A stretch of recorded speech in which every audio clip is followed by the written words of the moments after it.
Hello everyone, good evening. So আজকে এই সেশনে আমরা শিখব পয়েন্ট অ্যানোটেশন কি করে প্লেস করতে হয়। So whenever we get any image, সবার ফার্স্টে আমরা ইনস্ট্রাকশন ডকুমেন্টটা ভালো করে ফলো করব so that we can understand যে কোন ক্যাটাগরির ওপরে গিয়ে আমাকে পার্টিকুলারলি পয়েন্টটা প্লেস করতে হবে। সো লেটস সাপোজ এই পার্টিকুলার ইমেজে ক্লায়েন্ট আমাদেরকে বলেছেন যে এই চাকার ঠিক হুইলের মাঝখানে আমাদেরকে পয়েন্টটা প্লেস করতে হবে। So this is my category.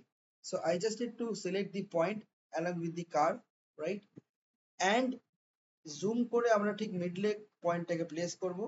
Zoom ততটাই করবো যতক্ষণ পর্যন্ত না ইমেজের পিক্সেলগুলো টোটালি ব্রেকডাউন হয়ে যাচ্ছে, বিকজ ব্রেকডাউন হয়ে গেলে কিন্তু আমরা কিছু বুঝতে পারবো না। আমরা একটা মিডল ওয়েতে জুম ইন করবো so that we can understand the picture and accordingly middle পয়েন্টটা খুঁজে বার করে আমরা পয়েন্টটা প্লেস করতে পারি।